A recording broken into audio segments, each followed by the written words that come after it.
De retour pour cette émission spéciale consacrée au procès de l'ancien président ivoirien Laurent Gbagbo et de son ministre Charles Blé Goudié. Nous vous proposons de suivre en direct de La Haye la suite des audiences. Alors, j'ai une question, monsieur le témoin. Vous, personnellement, vous n'étiez pas à la CP1, n'est-ce pas, le 25 février 2011? Moi, je peux même pas m'hasarder à partir dans aucun parlement de Yopougon. Moi, je suis une personne publique. Les gens me connaissent pour avoir organisé des réunions, pour avoir fait la mise en place de la visite du président Alassane à Doucouré. Les gens m'ont vu en train de faire la mise en place. Donc, si je vais à n'importe quel parlement, je peux être reconnu et lynché.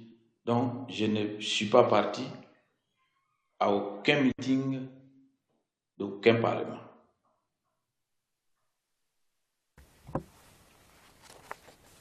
D'accord.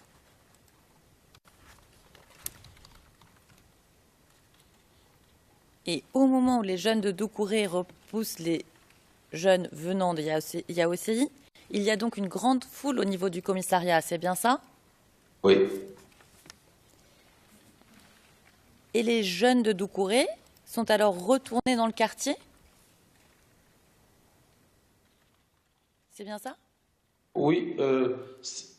Quand on les repousse, la police, la première fois, quand ils sont venus, quand ils ont été repoussés, les policiers du commissariat du 16e arrondissement sont sortis pour venir nous dire de rentrer et que ces jeunes gens-là passaient. Ils n'ont pas affaire aux habitants du quartier Doucouré. C'est ainsi que tout le monde a quitté le boulevard principal pour rentrer au quartier Doucouré. C'est comme ça se passait. D'accord. Et c'est à ce moment-là que les jeunes venant de Yaoséi essayent de piller des magasins qui se trouvent le long du boulevard principal, c'est bien ça? Oui.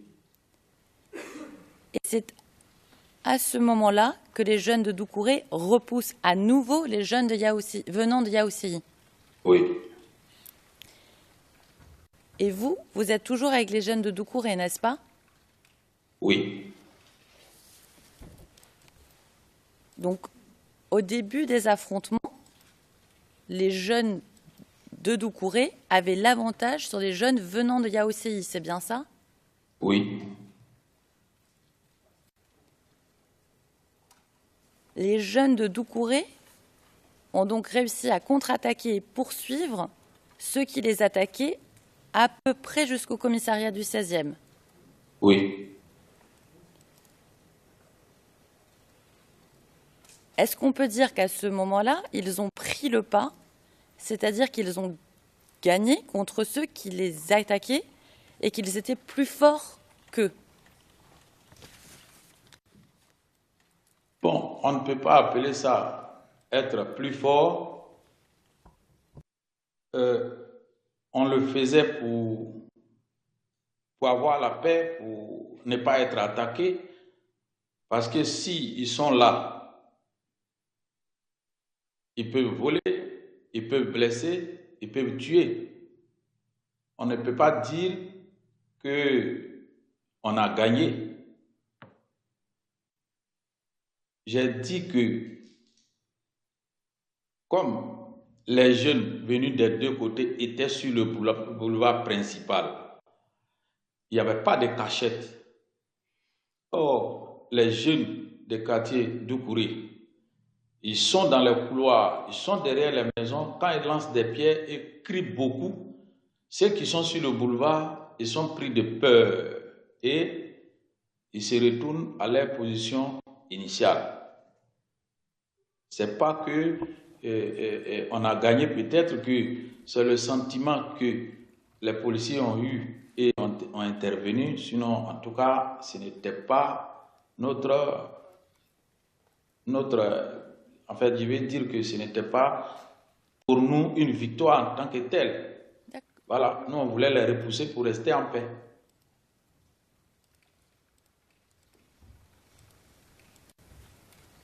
D'accord, c'est clair. Et ces jeunes venant de Yaoundé ne sont jamais entrés à Doucouré, dans le quartier, dans le quartier. Si, il y en a les maisons qui sont pas trop loin du boulevard principal, ces maisons-là ont été pillées. Environ, toutes les maisons qui se trouvaient environ 20, 30, 40, 50 mètres du boulevard principal ont été pillées.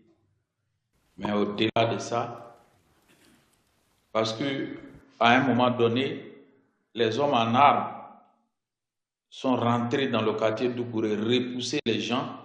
D'autres sont rentrés dans les maisons pour fermer. D'autres ont continué dans le quartier jusqu'au milieu du quartier. En ce moment-là, le quartier, les bordures du boulevard principal jusqu'à 50 mètres dans le quartier Doucouré étaient à la merci des pillards.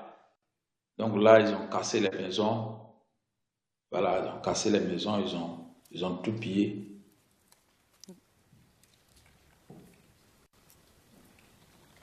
C'est clair. Et c'est bien à ce moment-là que la police sort et lance des gaz lacrymogènes? Quand les jeunes étaient au niveau, la première fois, quand ils sont venus, quand ils ont été repoussés pour aller à leur position initiale, la police est sortie pour venir nous dire de rentrer. Quand nous sommes rentrés, les jeunes venant du côté de la police, quand ils sont arrivés à Doucouré, quand ils ont commencé à piller, les magasins. Après les magasins, maintenant, ils ont voulu s'attaquer à nos domiciles.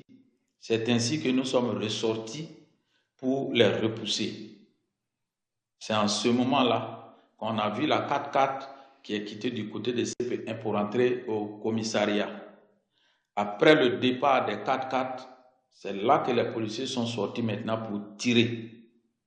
Après que les 4x4 soient sortis du commissariat, que les policiers sont sortis avec les armes pour tirer. Sinon, avant ça, les policiers n'ont pas tiré. Mais quand les 4x4 sont sortis de la police, c'est là qu'ils ont commencé à tirer.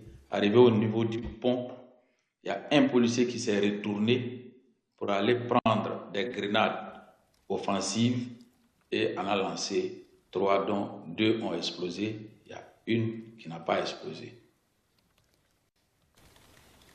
Alors, monsieur le témoin, vous nous avez dit hier que Timité a installé une table pour barrer la route, n'est-ce pas? C'est page 27, ligne 18 à 26 des transcrits. Est-ce que c'est correct? Oui. Il voulait barrer la route à qui? Il voulait barrer la route à ceux qui nous attaquaient, ceux qui venaient du côté du commissariat, sur le boulevard principal.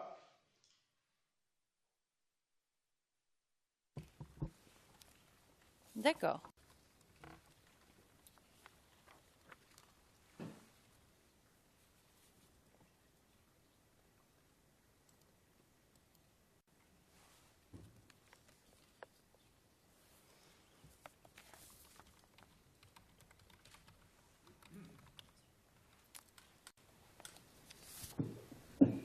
Alors, monsieur le témoin, est-ce que les jeunes qui étaient avec vous étaient organisés par petits groupes?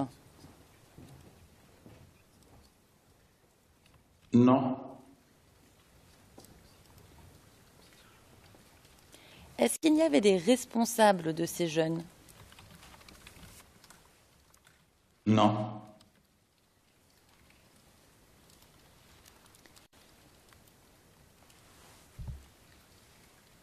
Monsieur le témoin, est-ce que vous étiez considéré comme un des leaders des jeunes de Doucouré? Non, puisque je ne suis pas jeune. D'accord.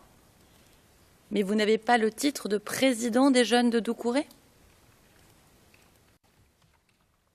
Les gens m'appellent président. Les gens m'appellent président parce que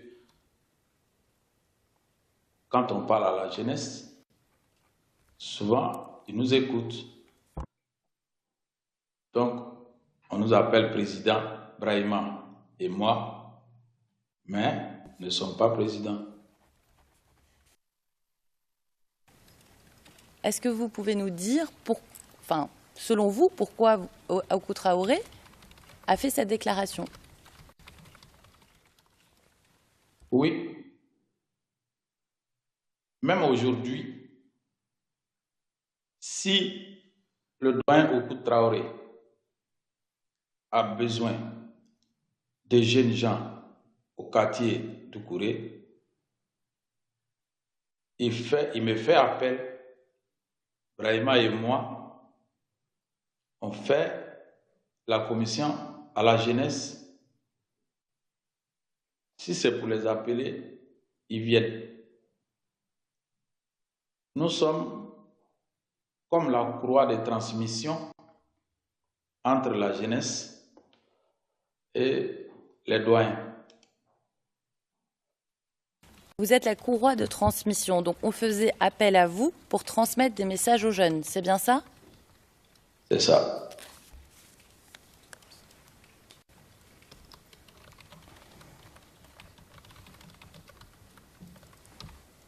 Qui faisait appel à vous pour faire passer des messages aux jeunes?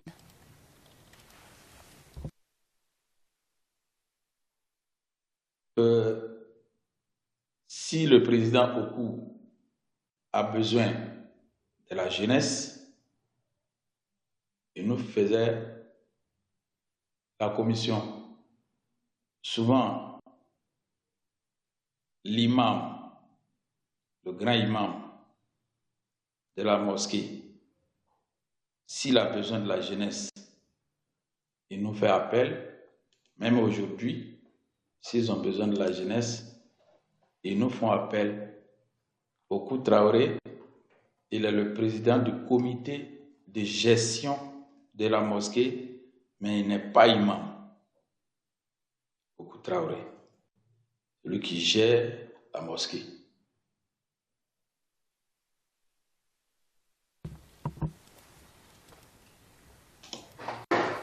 D'accord. Et quand vous faisiez passer des messages aux jeunes, ils vous écoutaient, n'est-ce pas? Oui.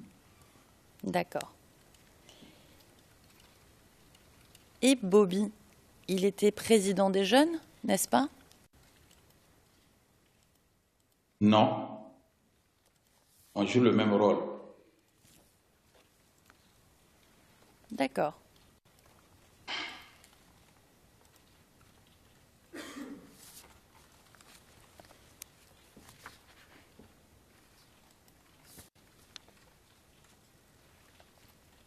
Monsieur le témoin, est-ce que vous savez si ces jeunes se servaient d'armes pour surveiller le quartier? Il n'y avait pas d'armes, puisqu'on était avec eux à tout moment. Il n'y avait pas d'armes. Ils ne disposaient pas de gourdins ou de machettes? Non.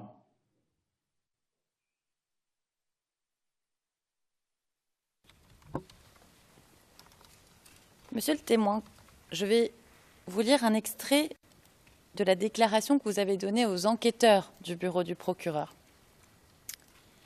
Et au paragraphe 99, vous dites « Les enquêteurs m'ont demandé s'il y avait effectivement la présence de rebelles dans le quartier Doucouré. Il n'y a jamais eu de rebelles dans notre quartier Doucouré. Nous avons repoussé les jeunes miliciens pro-Gbagbo nous-mêmes. Nous n'étions armés que de cailloux, de gourdins et de machettes. Fin de citation. Oui, Est-ce que c'est correct? oui, D'accord.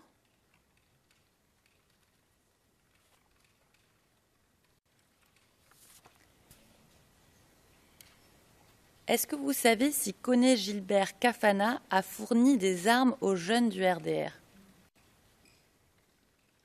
non. Je ne pense pas qu'il l'ait fait. Sinon, en tant que responsable, je l'aurais su. D'accord. Alors, monsieur le témoin, vous êtes menuisier charpentier, c'est bien ça?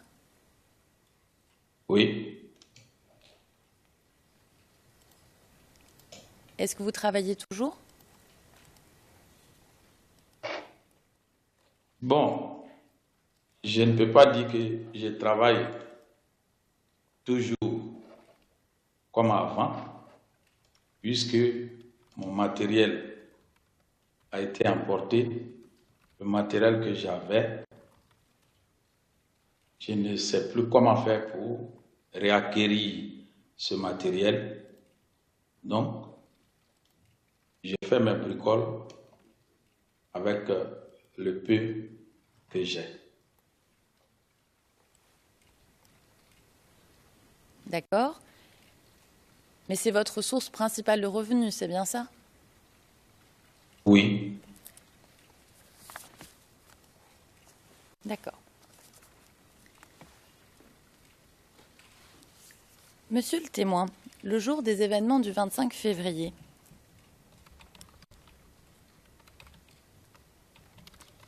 est-ce que vous avez vu des hélicoptères de l'ONUCI? oui.